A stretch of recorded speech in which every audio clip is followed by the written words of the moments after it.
A billionaire father watched from across the room as a young black waitress gently took his son's hand and guided him onto the dance floor. The boy, quiet, awkward, a soul buried behind wide, curious eyes, moved in a way no one had ever seen before. For a few long, breathtaking seconds, the music didn't come from the speakers. It came from the connection between that woman and the boy the world always overlooked. Everyone in the room stood frozen, stunned by the raw beauty of it. Some smiled. A few cried. But none more than the father, whose life would never be the same after that moment. And what he did next for that woman, would shock the world. But that's not how the story started. It started with humiliation. With judgment. With that voice, that cold, sharp voice of the woman in red, draped in wealth and arrogance, cutting through the air as if she owned it. Who the hell let her in here? The room turned. The music kept playing, but nobody was dancing anymore. Look at her. Serving champagne like she belongs. Someone needs to tell her this is not that kind of event. It's not a soup kitchen. Laughter. Not from everyone, but from enough. Enough to make her feel it. Enough to remind her of every door that's ever been shut in her face. Of every job interview where they smiled tight-lipped as soon as they saw her skin. Of every dinner party where they asked if she was, with the catering staff, even when she wasn't. Of every time someone reached for their purse as she walked by. Her grip on the tray tightened. Her eyes burned, not with tears, but with fury, hot and sharp and so familiar it almost didn't sting anymore. She didn't say anything.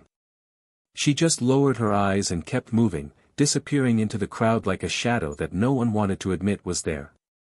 But someone saw her. He saw her. The boy. He'd been standing in the corner for almost an hour, rocking gently on his feet, swaying slightly with the rhythm in his head. No one had invited him to dance. No one had even really seen him. Not the kids his age in tuxedos and sparkling dresses, who laughed and danced as if the world had no cracks. Not the adults, sipping aged wine and whispering about mergers and board seats. His father had brought him to this event hoping to normalize him. Maybe get him to socialize. But really, it was for appearances. And the boy knew it. His world didn't work like theirs. Noise overwhelmed him. Eye contact was hard. Touch was harder.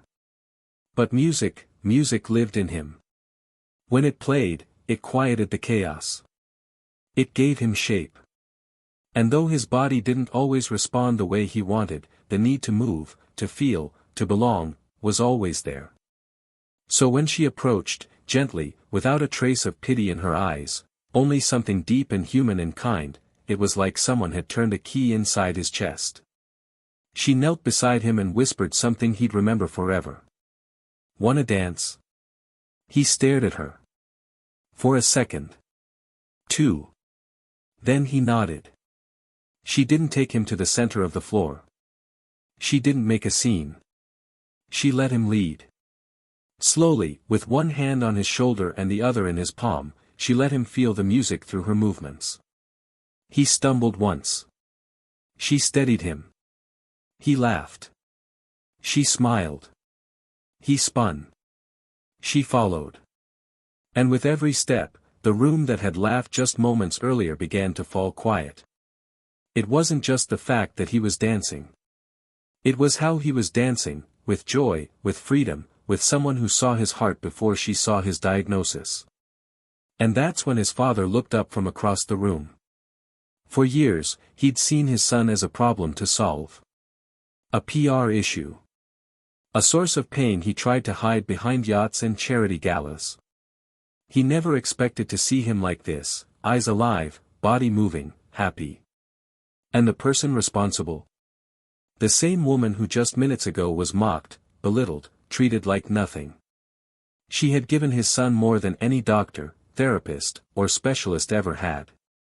Suddenly, he didn't care about reputations or status or what people might say. But before he could move, before he could speak, something else happened. The woman who had humiliated the waitress earlier stormed toward them, heels clacking like thunder on marble. Her face twisted in disgust. "Get your hands off him," she snapped. "You think just because you made him dance, you get to act like you matter here? You're just a waitress. Don't forget that." The boy flinched. And for the first time in his life, he reached out, not to his father, not to his aide, not to anyone he knew. He grabbed the waitress's hand and held it tightly. "She matters to me." The silence that followed was louder than any music. It was as if the air itself was holding its breath. And that moment, was when everything changed. Not because of the crowd. Not because of shame or guilt. But because the billionaire father finally saw what true value looked like, and it wasn't in stocks or assets or family names. It was in compassion. In grace. In the way this woman had elevated his son, without asking for a single thing in return. What he did next wasn't just emotional. It was revolutionary.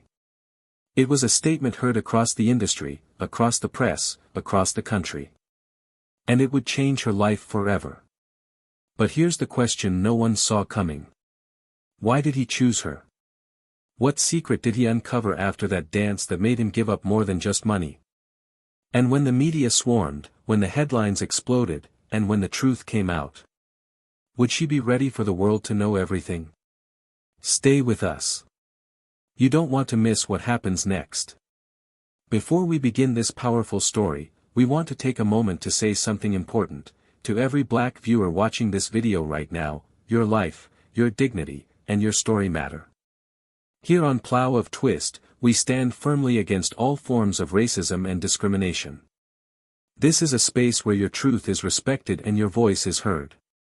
Now, sit back and get ready for a story that will move your heart, remind you of your worth, and show just how powerful a single moment of kindness can be. If this message speaks to you, please hit that subscribe button and become part of our community. Enjoy the story. Detroit wasn't known for its kindness, but it had rhythm.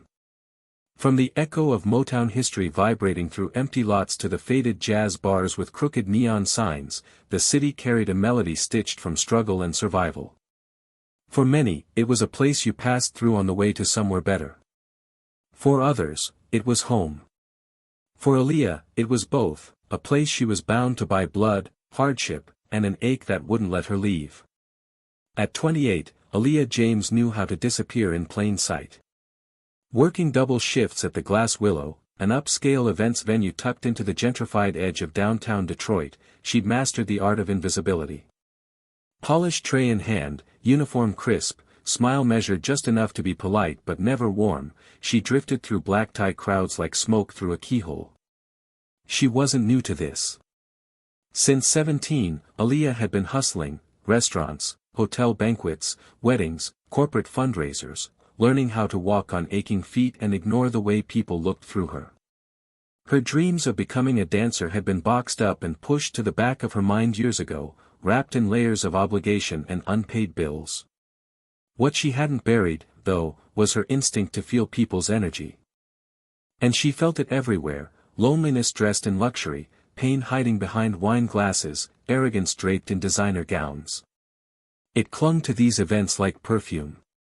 Aaliyah lived in a modest two-bedroom apartment on the east side, sharing it with her younger brother, Malik, who was finally back on his feet after serving a short sentence for a mistake that cost them both dearly. Their mother had died young, their father had never stayed long, and Aaliyah had been the strong one since she was 13. She didn't cry easily, didn't speak unless necessary, and didn't expect much from the world. But she loved hard. Especially when it came to people who, like her, had learned to survive without expecting anyone to notice. On the other side of the city, in a gated mansion surrounded by manicured hedges and tinted glass, Nathaniel Caldwell III was preparing for an evening that, in his mind, would solidify his family's place as Detroit's new legacy of philanthropy. A billionaire tech investor, he was the type of man who believed he could buy goodwill, respect, and redemption, all with the stroke of a check. His company, known for developing medical AI systems, had skyrocketed during the pandemic, and though public opinion had recently turned sour over rumors of unethical data practices, tonight's charity gala was a calculated pivot. Cameras would be everywhere. Politicians, athletes, and executives had RSVP'd. A nationally syndicated magazine was covering the event. His PR team promised this night would restore his image. But Nathaniel's mind was only half on the optics. The other half was occupied by his son. Lucas Caldwell was 12 and had never fit into the world his father tried to mold around him. Diagnosed at 5 with a developmental disorder, closer to autism, with symptoms that fluctuated between social isolation and bursts of hyperfocus, Lucas didn't speak much. Eye contact drained him.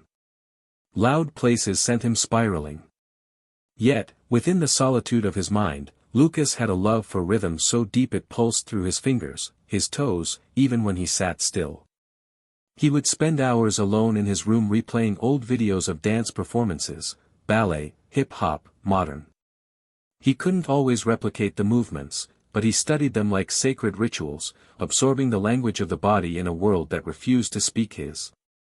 Nathaniel didn't understand his son. Not really. He paid for the best therapists, the finest private schools, specialists flown in from Europe. But nothing seemed to bridge the gap between them. Lucas didn't want to be fixed, only seen. And yet, on the rare occasions they were in the same room, Nathaniel treated him like a project with a glitch in its programming. His wife, Elizabeth, had all but checked out of parenting. She adored social appearances, curated family portraits, and the sympathy she earned from being the mother of a special needs child, but beyond that, she delegated everything to nannies and staff. That night's gala was supposed to include Lucas. A rare public appearance. Nathaniel insisted. Elizabeth resisted but eventually gave in, more for the press than for her son. Lucas was prepped for days, tuxedo fitted, protocol rehearsed, anxiety medications adjusted. No one asked him if he wanted to be there. The Glass Willow was at capacity by 8 p.m. Inside the grand hall, chandeliers flickered above swaying figures and champagne flutes. Music poured through velvet-lined walls. Photographers circled. Influencers filmed stories. Behind the scenes, staff moved like clockwork, refilling hors d'oeuvres, rotating wines, clearing empty plates. Aaliyah, hair tucked in a tight bun, moved with precise rhythm, her expression unreadable. She had worked hundreds of events like this, but something about tonight felt heavier. Maybe it was the weight of the cameras. Or the feeling that her presence wasn't welcomed. Even among the staff, she stood out, she was the only black waitress on the floor that night. By the time Lucas arrived with his parents, his shoulders were already curled inward. His fingers tapped against his thighs in repetitive motion. He hated the noise, the smell of perfume, the sudden flashes of light. He wanted to leave. No one spoke to him, except to adjust his jacket or remind him to just smile for the cameras. He drifted toward a corner of the room, where the lights dimmed slightly and the music was less sharp. He found solace in shadows. There, he began to rock slowly, timing his breath with the beat, his eyes glued to the dance floor. Aaliyah noticed him about 20 minutes in. Noticed, not in the way most adults did, with passing pity or awkward glances, but truly noticed. The way his fingers moved. The way his body almost swayed unconsciously, like he was dancing in his mind.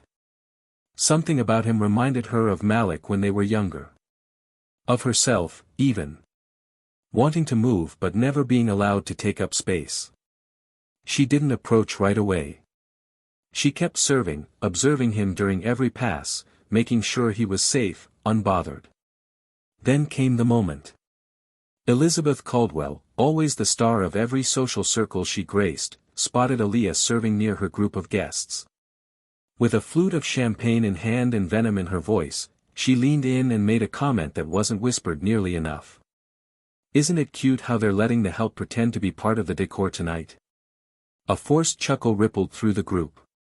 Aaliyah turned, briefly locking eyes with one of the women, who immediately looked away. She didn't flinch. She had heard worse. Still, it cracked something inside her. As she pivoted to leave, she saw Lucas watching. Their eyes met. He wasn't laughing. He wasn't judging.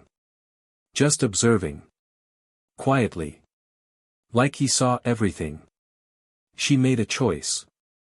Approaching slowly, she knelt beside him with a softness that made the noise of the room fade. She didn't ask what was wrong. She didn't offer a fake smile. She simply whispered, "Want a dance?" and extended her hand. Lucas hesitated, then placed his hand in hers. And the music began to mean something entirely different. They didn't take the spotlight.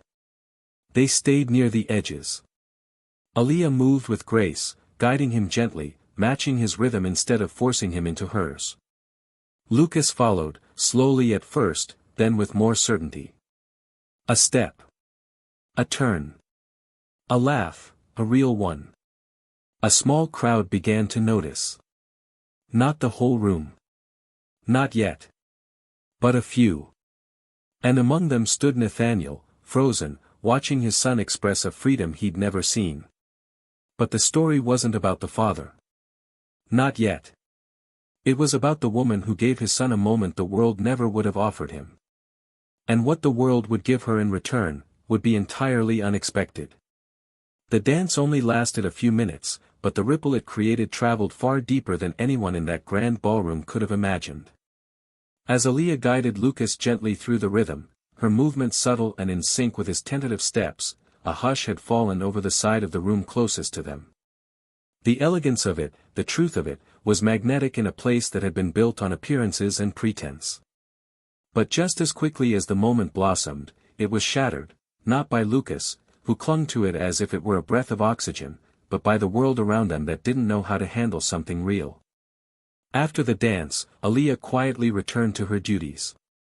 Lucas had smiled, an actual smile, and wandered off toward a quieter corner with an aide. She didn't expect a round of applause or even a thank you. What she did expect was to be left alone. But that's not what happened. Elizabeth approached first. Her face was composed, polite, but her eyes, those eyes, were sharp as broken glass. She leaned in close, her voice syrupy and low, the way you talk to someone you're about to fire without making a scene. "You really shouldn't have done that," she said with a smile. "My son isn't a charity case. This isn't a school dance. People are watching, and honestly, it was very inappropriate. If you want to keep your job, I suggest you remember your place." Aaliyah's jaw tensed, but she said nothing. Years of swallowing pride had taught her that silence was often safer than truth. Still, something shifted in her chest, something she hadn't felt in a long time. Not just anger, but insult. She had extended nothing but kindness. She hadn't pitied the boy. She had simply seen him. And somehow, that was the offense. Behind them, whispers had already begun. Guests murmured about the scene, speculating about who she was, how she dared to cross such invisible lines. Aaliyah felt the weight of their glances like needles against her skin, but she kept moving, tray steady, posture tall. She would not give them the satisfaction of watching her shrink. Later that night, in the kitchen of the Glass Willow, the tension boiled over. Brian, the floor's supervisor, cornered her near the dish return with that look on his face, the one he wore when corporate was breathing down his neck. "You're getting attention you don't want," he muttered, glancing around. "There were donors uncomfortable with what you did. Some people said you overstepped. You need to lay low, Aaliyah. This is a high-profile event, not a summer camp. Just do your job and stay off the radar." Her voice was calm, even, but her eyes burned. So connecting with a kid, making him feel human, is now unprofessional? Brian sighed, rubbing the back of his neck. "It's not about right or wrong. It's about perception. This isn't the place for hero moments. These people don't like reminders that their world has cracks in it." She turned away, lips pressed tightly, the bitterness curling like smoke in her chest. She could feel it building, a storm gathering under her skin. But she wasn't reckless. She knew how quickly the world punished women like her for showing emotion. So she stayed silent. Again. Outside, in the ballroom, the evening continued in polished perfection. But Nathaniel Caldwell had not returned to his table. He had been watching. Not just the dance, but everything since. His mind wasn't on speeches or handshakes. It was on his son, on how Lucas had looked alive in that moment in a way he hadn't seen in years. And it was on the woman who had brought that out of him. He'd asked his assistant who she was. Just a server, he was told. Hired through a local agency. No one important. No need to follow up. But Nathaniel couldn't stop thinking about her. Not romantically, this wasn't some fairy tale. It was deeper than that. It was curiosity laced with guilt. She had unlocked something in his son that all the money in the world had failed to touch. He wanted to understand how. He wanted to understand her. Over the next week, the buzz around the event reached media outlets. A single blurry photo had surfaced online, Lucas smiling mid-dance, her hand in his. The caption read, "The moment that melted a billionaire's heart." The post was shared thousands of times. People speculated about the mystery woman. Some praised her. Others criticized the appropriateness of the moment. Most didn't know what to make of it. To the press, it was a curiosity. To Nathaniel, it was a question he couldn't stop asking himself. Aaliyah, meanwhile, returned to her normal life. No interviews, no statements. She wasn't interested in fame or attention. She still took the same bus routes, cooked for Malik when he got home from his mechanic job, and danced alone in her living room late at night when no one could see her. But the experience had left a mark. For the first time in a long time, she felt like she had done something that mattered. That lingered with her more than the humiliation. Then the invitation came. It wasn't flashy. A simple envelope slipped under her door. Inside, a handwritten note. "I believe in gratitude. I'd like to thank you properly. NC." Attached was a contact number and the location of a private gallery exhibit opening in 2 days. She hesitated. Malik urged her to go. "Maybe he just wants to say thanks," he said. "Maybe you deserve that." She showed up, wearing a modest black dress, her hair down for the first time in months. The venue was intimate, elegant, but the moment she stepped inside, she felt the weight of eyes again. Not cruel, not mocking, just curious. She recognized a few faces from the gala. Some nodded. Some didn't. But at the far end of the room stood Nathaniel, alone, drink untouched. When their eyes met, he approached without hesitation. "I wasn't expecting you to come," he said, voice lower than she remembered, but not cold. "I wasn't planning to," she replied, folding her arms lightly. "But then I figured, you might actually mean it." He nodded slowly, taking in her presence. "My son hasn't stopped talking about you. Not in words, exactly. But he watches the video of that moment over and over. He even tried to mimic your steps. You gave him something I couldn't." She met his gaze, steady. "I didn't do it for you. I know. That's why it mattered." There was silence, heavy and raw. "I'd like to do something for you," he said, finally. "Not as payment. Not as pity. But because I saw something in you that most people never let themselves see in others." Her shoulders stiffened slightly. "I don't want charity. It's not charity. It's a door. You decide whether to walk through it." And then, he handed her another envelope. He didn't explain. Just nodded once and walked away, swallowed by the crowd. Back home, she opened it slowly. Inside was a deed. A property, prime location downtown. And beneath that, a business license application, with her name already filled out. Her hands shook. She didn't sleep that night. Not out of fear, but disbelief. And as the sun rose, casting gold across the cracked windows of her apartment, one thought echoed louder than anything else: why would a billionaire give away a property in her name? What did he know? What was coming? Because if there was one thing life in Detroit had taught her, it's that no one gives you something that powerful, without a reason. And she was about to find out exactly why. The gallery was quiet when she returned, days after the envelope had changed everything. It wasn't an opening night, not a public event. Just a private meeting, arranged by Nathaniel himself, though no one had told her exactly what for. She stood in the center of the space surrounded by massive abstract paintings, tall windows letting in a gray Detroit afternoon, her pulse steady but alert. She hadn't touched the deed. The business application was still on her kitchen table. She wasn't naive. People like him didn't give things away without a purpose, and she wasn't about to be anyone's feel-good story or tax write-off. Footsteps echoed behind her, measured and calm. She turned to see Nathaniel, dressed down this time, no tuxedo, no crowd, just a man with too many thoughts sitting behind his eyes. "You came," he said, almost surprised. "I said I would." He paused a few steps away, his posture more guarded than she'd seen before.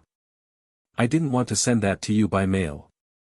I wanted you to feel the weight of it. Not the money, the meaning." She didn't flinch. "What's the meaning, Nathaniel?" "That I made your son dance, and now I get a prize." His expression tightened. "That moment changed something in him. In me. But that's not why I did it." "Then why?" Her voice was steady but cut through the air like a blade. "Because you're used to buying silence. Gratitude. Loyalty. I've seen people like you give away fortunes for less meaningful reasons. But this was personal." Nathaniel exhaled, pacing slowly toward one of the paintings. For a while, he didn't speak. Then his voice came, lower now, like he was peeling something off that had been stuck to his skin for years. "You know, when Lucas was born, everything changed. Not just in the way it's supposed to when you become a parent. I mean everything. Elizabeth didn't handle it well. She treated him like a flaw in the brand we'd built. I threw money at every solution, every doctor, every program, because I didn't know how to connect with someone who didn't perform the way I expected. Then that night, at the gala, you saw him. Not the diagnosis, not the awkward silences. Just him. And for the first time in years, I saw him too." Aaliyah crossed her arms, not out of defense but necessity. She needed to hold something. Her voice softened, but the edge remained. "You could have thanked me. Could have written a letter, sent a fruit basket. You didn't have to put a deed in my hand." Nathaniel turned to face her fully now, and for the first time, there was something in his expression that looked more like confession than generosity. "I didn't give you a business to say thank you," he said, slower this time. "I gave it to you because I owe you the truth. You deserve to know why that moment hit me harder than anything else in my life." She didn't speak. She let the silence draw him deeper. "When I was 19, I was in college. Broke, arrogant, hustling for grades and internships. I worked a side job at a community theater, not acting, just backstage stuff. There was a girl there. Her name was Layla. She was magic on stage. A dancer. Black, like you. Full of fire, full of light. She had this way of making you feel like you were made of something important just by looking at you." Aaliyah's breath caught, just slightly, but she didn't move. "I fell for her hard. But I was too much of a coward to say it. Too worried about appearances, my future, what people would think. One night, she told me she was pregnant. She said she wasn't asking for anything, just wanted me to know. And I vanished. Transferred schools, cut ties, never answered another call." The room shifted then. The air seemed to thin, and the walls leaned closer. Nathaniel's voice cracked for the first time. "She raised that baby alone. Never came after me. Never exposed me. Years later, when I had money, I looked her up. Found out she died in a car accident. The boy, he was in foster care by then. But by the time I tried to step in, the system had already swallowed him. Aaliyah's eyes didn't blink. Her face didn't twitch. But her body locked in place. And then, Nathaniel said, voice nearly a whisper, years later, after Lucas was born, I saw a photo of her, Layla. And I realized something I'd never expected. Lucas wasn't my first child. The words hit like bricks, heavy and fast, but Aaliyah didn't move. She didn't gasp. She didn't scream. Her voice, when it came, was quiet but sharp. What was his name? Nathaniel hesitated. Malik. Her heart slammed once, hard. Her hands dropped to her sides. I know who you are now, she said, the words climbing up her throat like bile. I know why you gave me that property. You're trying to ease your guilt by lifting up the daughter of the woman you abandoned. Nathaniel stepped forward, desperate now. I didn't know you existed until a month ago. After the gala, I had someone look into your file. I saw your last name. Then I found the records, birth certificates, social services, everything. I know it doesn't change anything. But it was you, Aaliyah. It was you who brought it full circle. She laughed once, sharp and bitter. So let me get this straight. After 30 years of ignoring your first child, who died in a system you never bothered to check, you find out she had a daughter, and now you want to be what? A father? A savior? I don't want to fix the past, he said, desperate now. I know I can't. But maybe I can do something with what's left. Aaliyah stared at him. Her eyes burned, but she didn't cry. Her voice was low. You don't get to buy forgiveness, Nathaniel. You don't get to build a legacy on our bones and call it redemption. He didn't move. His shoulders slumped, his voice cracked again. I didn't come here for forgiveness. I came to give you what should have been yours all along. A start. A chance. For a long moment, she didn't answer. Then she walked past him, slowly, deliberately, until she reached the doorway. She turned once, her gaze steady. I'm not your daughter because you finally decided to admit it. I've always been her daughter. And you don't get to rewrite that. Then she left. But she didn't throw away the deed. And when she got home, she looked at it again. Not as a gift. But as a key. To something far bigger than he realized. The wind was sharp that night as Aaliyah stood outside the small community center where she'd spent the last 2 weeks gathering herself. She'd ignored Nathaniel's calls, his emails, the assistant who came knocking with more envelopes. She didn't need more gifts. She needed time. Time to feel the anger that rose in her chest when she thought of her mother dancing alone, raising a child without help while the man who had helped create that child built an empire. Time to sit with the memories of Malik sleeping on a thin mattress as she worked shifts past midnight to keep the lights on. Time to realize that while Nathaniel Caldwell III might have finally acknowledged her, he would never truly understand the world she came from or the price she paid to survive in it. But in those long hours of silence, something else began to take shape too, an ache deeper than anger. A recognition that her story, and her mother's story, deserved more than rage. They deserved reclamation. Malik had taken the news hard, at first.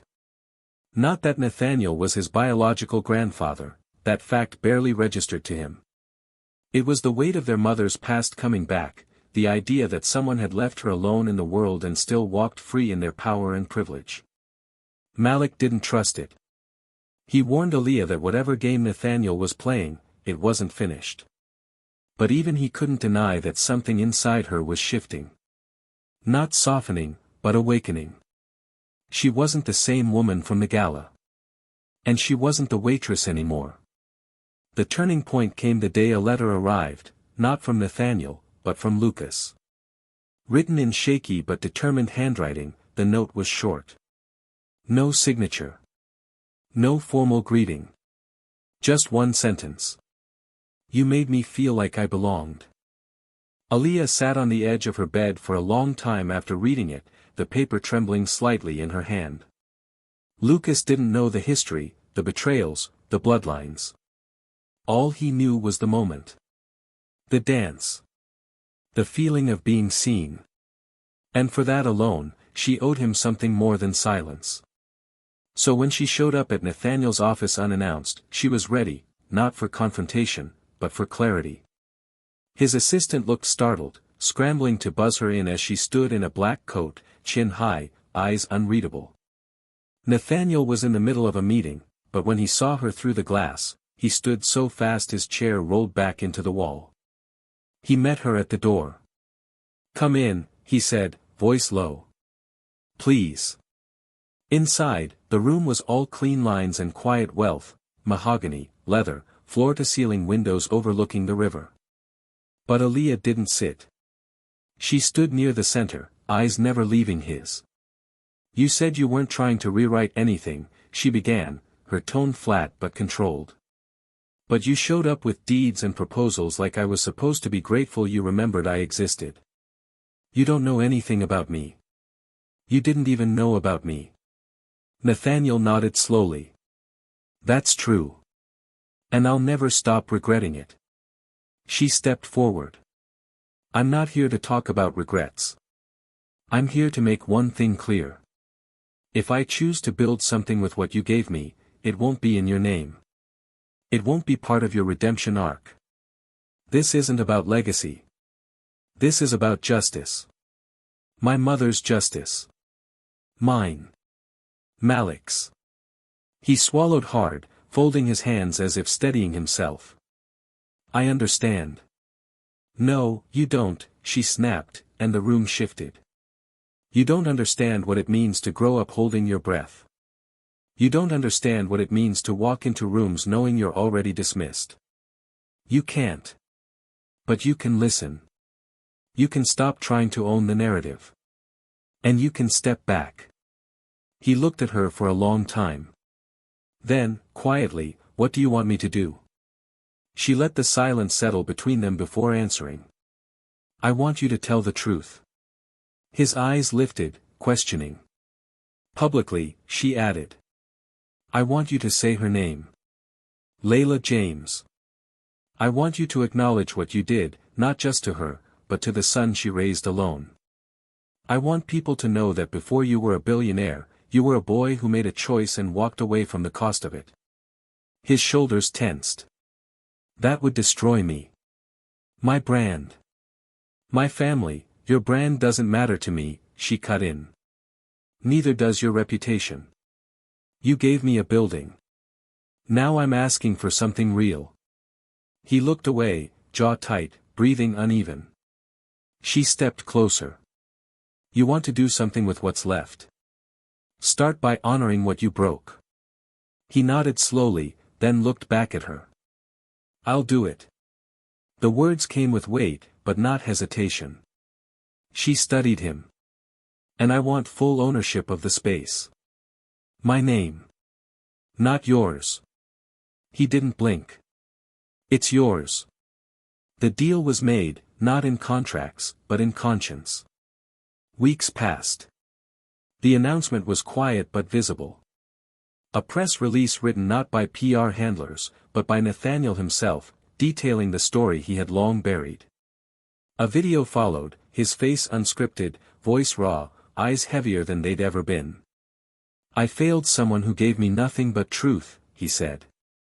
"And because of that failure, I missed the chance to know her, to raise our child, to be a man worth remembering. But I've been given a second chance, not to erase what I did, but to face it. And to uplift the woman who carries that legacy forward." He said Layla's name. He said Malik's. And he said Aaliyah's last. The reaction was a storm. Headlines split between praise and outrage. Some called it a powerful reckoning. Others labeled it a publicity stunt. But Aaliyah didn't care. Because while the world debated, She opened the doors of the Willow Project, a community art and dance center dedicated to Black youth across Detroit, with free programs for children with disabilities, trauma counseling, and performance workshops for those who'd been silenced too long. She didn't put his name on the wall. She didn't mention his donation in interviews. But when Lucas showed up at the grand opening with a shy smile and a pressed button-down shirt, she knelt down, arms open, and pulled him into a hug that neither of them wanted to end. Malik stood nearby, watching it all, a quiet pride blooming behind his careful stare. He didn't trust Nathaniel, not completely. But he trusted Aaliyah. And when she danced at the opening ceremony, barefoot, in a spotlight of her own making, it wasn't just art. It was resurrection. Later that evening, as the crowd thinned and the music faded, Nathaniel approached the edge of the room, watching from the corner. He didn't say anything. He just looked at her, then at Lucas, and then back again. Aaliyah met his gaze. "You did what I asked," she said quietly. "I did. And now you watch." He nodded once. And then he left. Not as a father. Not as a hero. Just as a man who had finally told the truth. And behind him, Detroit pulsed with a new rhythm. One that Aaliyah had written for herself. In the days that followed the launch of the Willow Project, the air around Aaliyah shifted. There was a stillness in her apartment that hadn't existed before, not the kind born of peace but of awareness, a heightened sensitivity to the weight of her new position. The center opened with the kind of quiet power that didn't demand applause but made people stop and listen. Local news outlets praised the mission, highlighting the workshops, the open mic nights, the spaces for neurodivergent kids to move and speak freely, but Aaliyah stayed away from the interviews. She let the project speak for itself, just as she had learned to let her presence do the same in rooms where her voice wasn't welcome. And yet, beneath the smiles and the growth and the hope that now hung from every beam of the renovated space, a more difficult question pressed into her, one she hadn't fully allowed herself to confront. Was forgiveness owed? It was a question that slipped into her thoughts in the early mornings, when she watched Lucas move across the dance floor with slow, deliberate joy. When she saw the way he touched the floor with his fingers before each session, as if grounding himself in the present moment, as if making peace with whatever noise still lived in his mind. She felt the question tighten in her chest when she watched Malik frown at headlines mentioning Nathaniel's name, or when her own name was inserted into legacy conversations she'd never been invited into before. It was never about accepting Nathaniel as a father figure, he didn't deserve that, and she'd made it clear. But now the world had seen his confession. They had watched the man fall to his knees in words, and some were already beginning to romanticize the fall. She hadn't expected the backlash to come from the community. But it came. Some called her naive for taking anything from a man like Nathaniel. Others accused her of selling out, of allowing herself to be paraded as proof of progress. One night, during a spoken-word night at the center, a young poet took the mic and performed a piece that ended with the line, "If you feed your oppressor your hand, don't cry when he swallows your whole arm." The line hit harder than it should have. It wasn't directed at her by name, but the intent was clear. Aaliyah stood at the back of the room that night, silent, the applause ringing hollow in her ears. She didn't respond. Didn't interrupt. But the words lodged somewhere deep. She began avoiding the press completely after that. Stopped responding to Nathaniel's assistant, who had started reaching out again with new initiatives, new opportunities for collaboration. He wanted to sponsor a scholarship. Fund a national campaign on childhood development in marginalized communities. The gestures weren't inherently bad, but they felt layered, like performance masked as progress. Like he hadn't learned that true reparation wasn't about doing what looked right, but about sitting in the discomfort of having been wrong for so long and not making it about yourself. She wrote him a letter, one she never mailed, outlining everything she couldn't say aloud, that she hadn't done this for him, that her mother's memory wasn't a tool for redemption, that Lucas was not a pawn, and that the only future worth building was one where the story no longer centered men like him. But she couldn't deny that he had done what she demanded. He had spoken. In a world where men of his power were trained to vanish behind lawyers and silence, he had spoken. And that made the moral lines more blurred than she expected. One afternoon, after a long session working with a group of teenage girls from the neighborhood, girls who reminded her so much of herself it hurt, she found Lucas sitting alone in the back hallway, knees pulled up to his chest, rocking slightly. She knelt beside him without speaking. After a few moments, he said in a soft voice, "People say he's a bad man." Aaliyah didn't answer right away. Then she said, "He made bad choices." Lucas looked up at her, searching. "Is that the same thing?" She exhaled slowly. "Sometimes it is. Sometimes it's not. The difference is what you do after." He thought about that, then leaned his head against her shoulder. In that moment, she realized that for Lucas, redemption wasn't theoretical. It was visceral. He loved his father because he was his father, and because he'd felt something shift between them after everything happened. Lucas wasn't asking for justice. He was asking for understanding. And that opened a crack in her chest she hadn't prepared for. Still, the public wasn't done wrestling with the story. An exposé hit the web, an investigative piece that traced Nathaniel's business empire back to several unethical investments in underfunded black communities across Michigan. The same tech that made him billions had displaced hundreds, closed public clinics, and automated jobs once held by workers of color. His apology now, some said, was convenient. His gesture to Aaliyah, strategic. The internet didn't forget. And neither did many of the people affected. The pressure mounted on Aaliyah to speak again. To pick a side. To denounce him fully. But she refused. Not because she forgave him, but because she knew how quickly narratives could be manipulated. She wasn't going to let the story become about him again. She issued a single statement to the press. "I am not a representative of forgiveness. I am not a symbol of his change. I am the product of a woman who was left behind, and I built something that will make sure no one like her is ever invisible again. That is my purpose. Not him." Privately, she met with Malik in the dance studio one night after hours. He'd been quiet lately, his usual sarcasm dulled by the heaviness of their reality. He stood in the corner while she mopped the floor, arms crossed, gaze distant. "I keep thinking," he said after a while, "if she'd just gotten a fraction of what we have now, maybe she wouldn't have died like that." Aaliyah stopped moving. "We'll never know," she said softly. "But we do know what to do now." He nodded slowly. "You think he's sincere?" She shrugged. "I think he's guilty. And guilt makes people do all kinds of things. Doesn't mean they're wrong.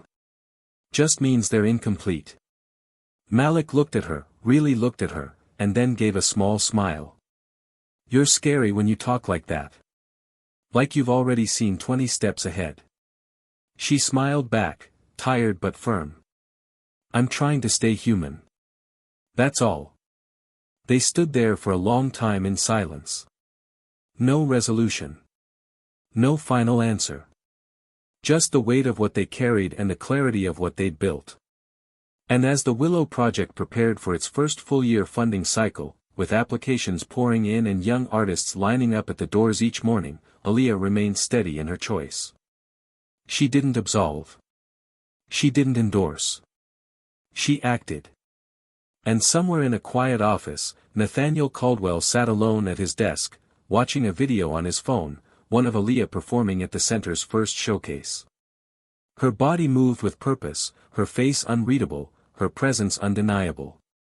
He placed the phone down, pressed his hands together, and whispered the name he should have spoken 30 years ago. Layla. It didn't change what happened. But it meant something now. And that was a beginning. Just not the one he expected. It was well past midnight when Aaliyah found herself alone in the studio again, the sound of her footsteps the only rhythm left in the building. The energy of the day had faded, students gone, lights dimmed, floors scattered with forgotten notebooks and scarves used in improvisational pieces. But the silence felt different now, like it wasn't empty but holding something for her. Something unspoken. She had gotten used to these late nights, not because she couldn't sleep, but because this place had become her breathing space, her way of understanding all the noise that still lived in her chest. The conflict inside her had settled into a kind of quiet tension, like a muscle stretched just short of pain. She had made peace with her choice to keep moving forward, to own her power and protect her mother's story. But peace didn't erase the ache. And it certainly didn't resolve the dilemma she still carried deep in her bones. The door creaked open behind her. She didn't flinch. She already knew who it was. Malik stepped in slowly, hoodie pulled over his head, hands buried in his jacket pockets. He looked exhausted, not physically, but emotionally. Like everything they'd endured had just caught up to him all at once. "You're not sleeping again," he said, voice low, not accusing. She didn't turn around. "You either." He sat on the floor behind her, leaning his back against the mirror. For a while, they sat in silence, the kind that only siblings could share without discomfort. He picked at the laces of his sneakers while she stared at her reflection in the glass, seeing not herself, but the echo of her mother's strength in the tilt of her chin. "I saw the new article," he finally said. "About the scholarships. His face is everywhere again. People acting like he's turned into some kind of civil rights hero." Aaliyah let out a slow breath. "I know. You really okay with that?"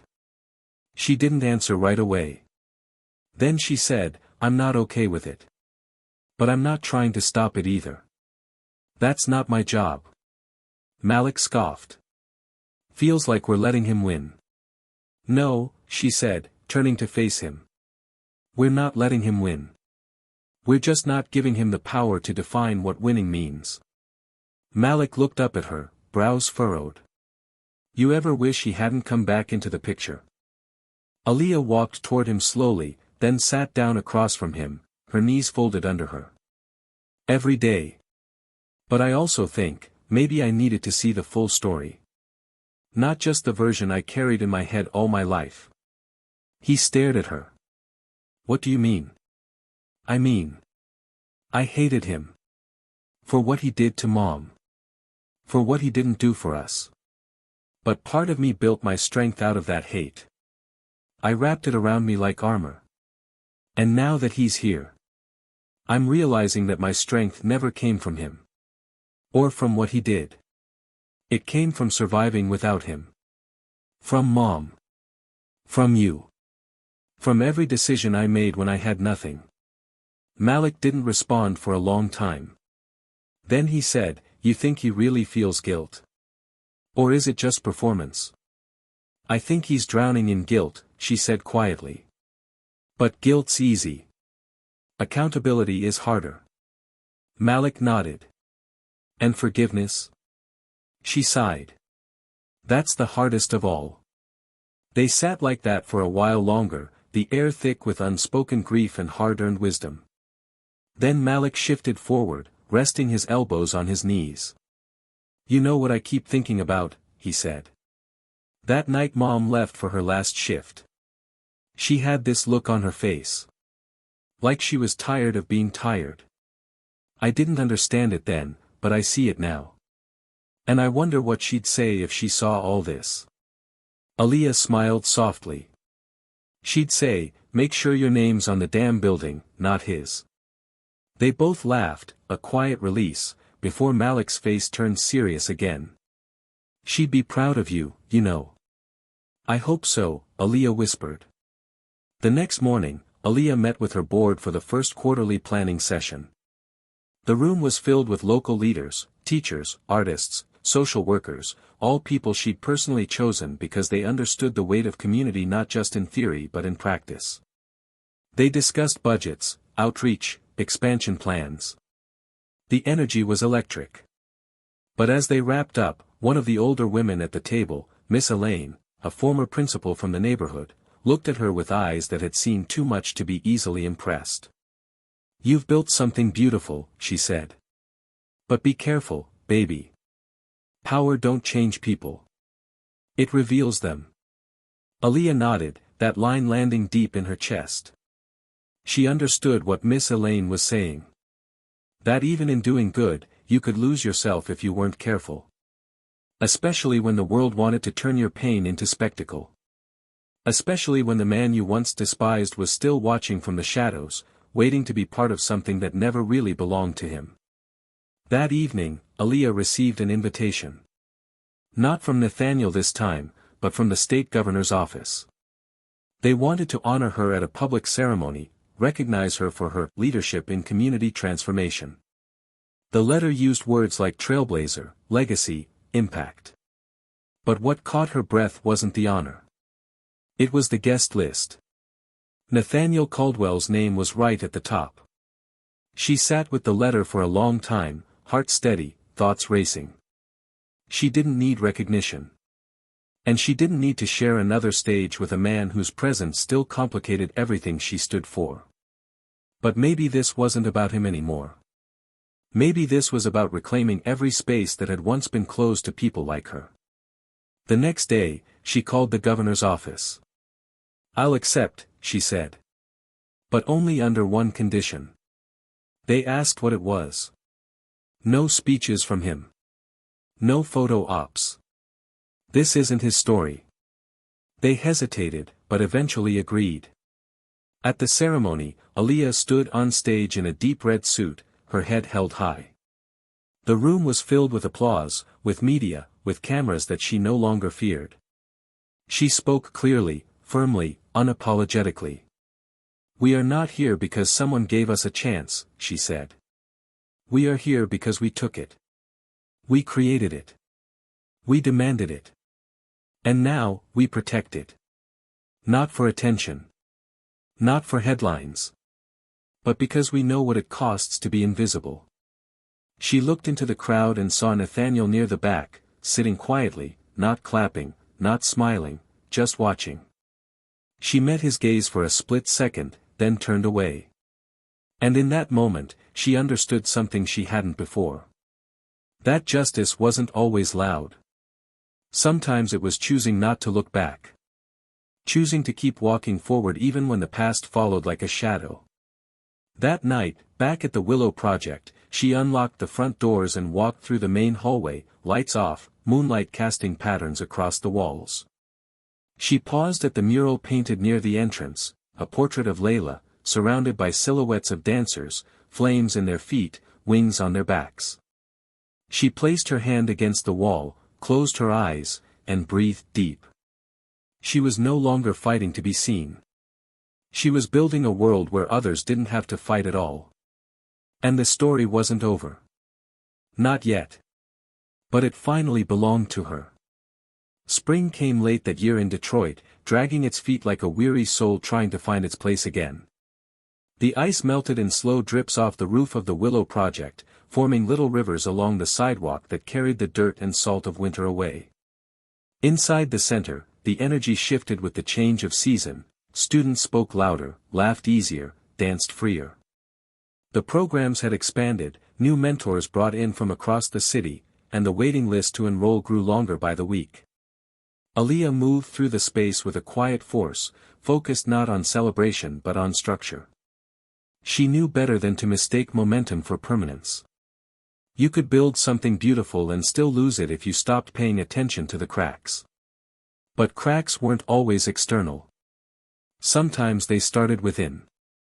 The more attention the center received, the more complicated the conversations became. Grant offers arrived daily, some from the very corporations Aaliyah had once rallied against. They came wrapped in pretty words, diversity, empowerment, progress, but she could hear the strings in every sentence. With each envelope, the weight of compromise pressed heavier on her shoulders. Was it worth partnering with organizations whose values she didn't fully trust if it meant more kids could access art and therapy? Could she hold integrity and growth in the same hand? These weren't questions she could answer alone, and some nights, the uncertainty kept her up longer than she liked to admit. One night, while reviewing a proposal that included significant funding from a corporate donor with a history of gentrifying black neighborhoods, she closed her laptop and walked out into the hallway. Lucas was there, sitting cross-legged in the middle of the floor, headphones on, eyes closed, swaying gently. He wasn't supposed to be there that late, but Aaliyah had long stopped enforcing traditional rules with him. She walked over and sat beside him, mirroring his posture. He opened his eyes after a moment and smiled. She smiled back. "Music helps me think," he said quietly. "Me too," she replied. "Sometimes I listen when I don't even want to think." He tilted his head. "That's the same thing, isn't it?" She chuckled softly. "Maybe." There was a long pause. Then Lucas asked, "Do you ever feel like people only care because of him?" Aaliyah turned to him, surprised by the question but not confused. She knew exactly who he meant. "Sometimes," she said honestly. "Sometimes I think they look at me and see his story. Not mine."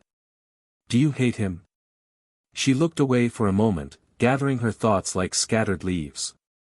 "I don't hate him. I think I want to. But it doesn't sit right in my chest. What I feel is bigger than hate." Lucas nodded slowly, taking that in. "I think he wants you to forgive him." "I know," she said. "But forgiveness isn't a gift I'm ready to give." Lucas reached into his pocket and pulled out a small folded piece of paper. He handed it to her. "It's a poem," he said. "I wrote it in class. It's not about anyone, but maybe it is." Aaliyah unfolded the paper, her eyes moving over the uneven lines of a boy still learning how to make his thoughts fit on a page. The words were clumsy, but pure. They spoke of shadows that follow you, and voices that sound like silence, and the way some people hold light without knowing it. She folded it carefully and placed it against her chest. "You're a writer," she said. "I'm just trying to say things I don't know how to say out loud." "Then you're doing better than most adults."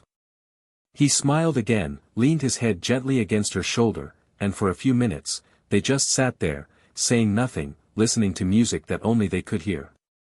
The next morning, Aaliyah arrived at the center to find a familiar car parked outside.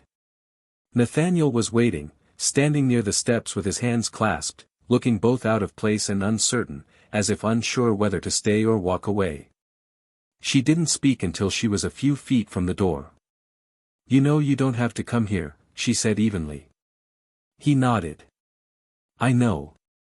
Then why are you here?" He paused, glanced up at the sky, then back at her. "Because I can't stop thinking about what you said. About owning what I broke." Aaliyah's face didn't change.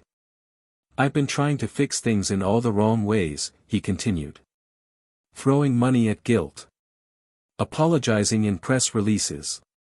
But none of it feels real unless I say it to you." She folded her arms. "Then say it." He looked her in the eye, not with the smooth confidence of a man used to winning, but with the weight of someone who had been forced to see himself for the first time. "I abandoned your mother.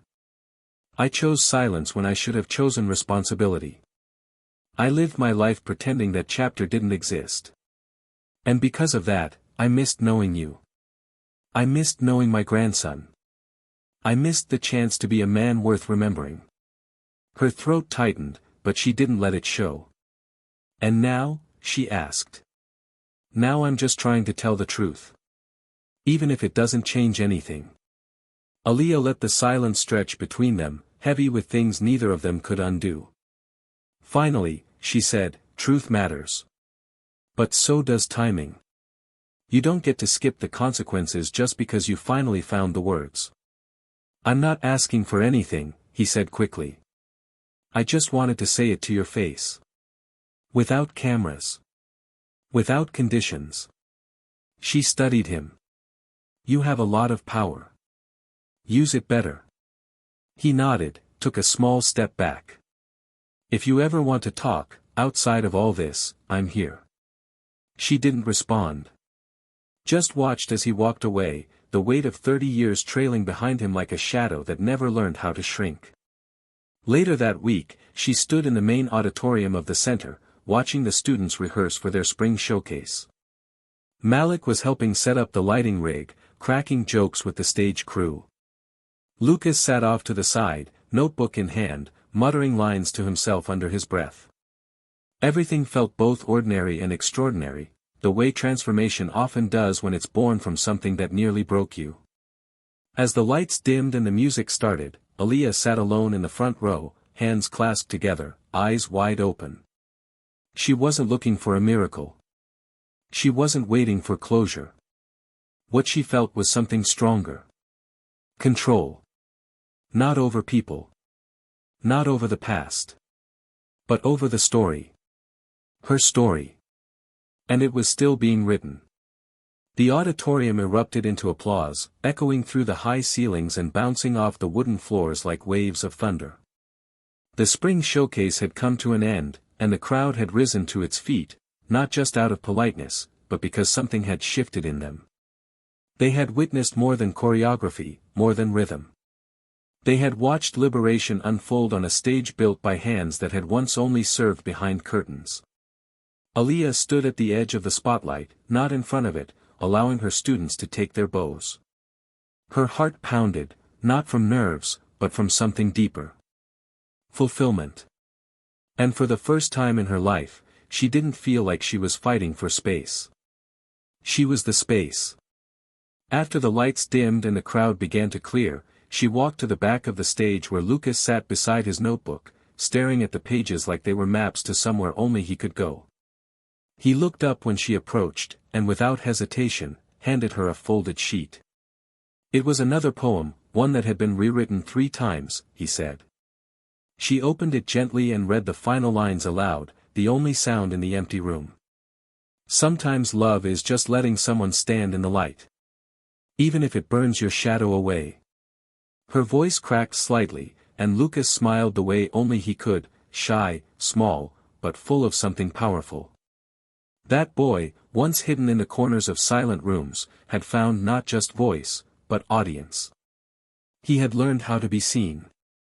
In the following months, the Willow Project expanded into a second location on the west side, hosted entirely by alumni from the original program.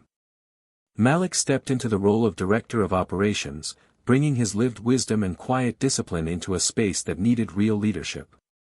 For the first time in years, he walked with purpose. The anger he once carried had transformed into direction. He didn't need to prove anything anymore, he was part of something bigger than retribution. He was part of change. As for Nathaniel, he withdrew from public view. He resigned from 2 of his corporate boards and redirected a significant portion of his wealth into a trust that supported initiatives led by Black women in underserved communities, but he did so quietly, without logos, without credit. In private, he began counseling sessions with families affected by similar neglect, listening instead of talking, absorbing the weight of stories that weren't his to narrate. He never tried to rewrite history again. He understood that some truths lived best in silence, in steady work, in knowing that being humble didn't mean disappearing, it meant serving. One morning, as Aaliyah walked through the garden space behind the original Willow Project building, now lush with color and movement, she stopped by a small plaque embedded beneath a blooming jacaranda tree. The engraving read, "For Layla James, who danced before they let her." She touched the metal softly with her fingers, then turned to find a group of young girls stretching before rehearsal. She stepped toward them, correcting a posture here, encouraging a breath there, moving with ease and clarity. She didn't need to announce her authority. It was in the way she carried herself, the way the room adjusted when she entered. She had gone from waitress to visionary not by chance, but by choice, and more than anything, by resilience. In the final showcase of the season, Aaliyah took the stage one last time. This time not for a solo or a performance. She stood center stage only to deliver a message to her students, her staff, her community. She said, "We're not defined by the weight of the people who left us behind. We're defined by the ways we rise anyway. This place isn't about saving anyone. It's about unleashing what was already there. And if no one told you today that you're powerful, I'm telling you now, you are. Don't ever let the world convince you that silence means invisibility.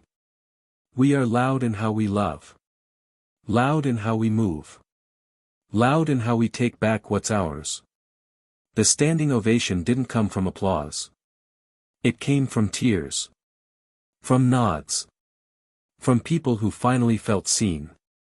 And in that moment, Aaliyah knew her mother was there. Not just in spirit, not just in memory. But in every hand that reached upward, in every voice that broke open, in every girl who stood taller because someone like her dared to dream in the dark. Now let's pause for a second and breathe in everything this story gave us. How many of us have been told that we don't belong?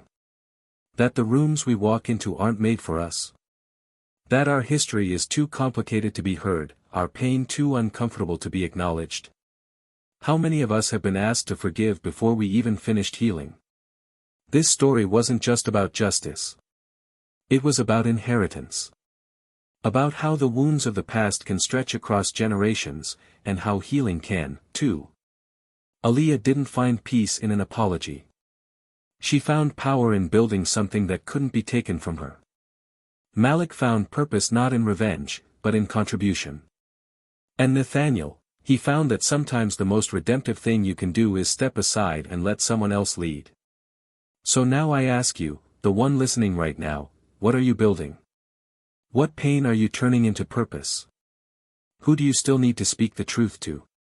And more importantly, what will you do with that truth once it's yours? Drop your thoughts in the comments. Tell us what part of this story hit you hardest. What would you have done in Aaliyah's shoes? How would you handle a man like Nathaniel asking for redemption? And if you want more stories like this, stories that twist, that rise, that matter, don't forget to hit that subscribe button and join our family here at Tales of Twist. Because these aren't just stories. These are reflections of the world we live in. And maybe, just maybe, the world we can create, together.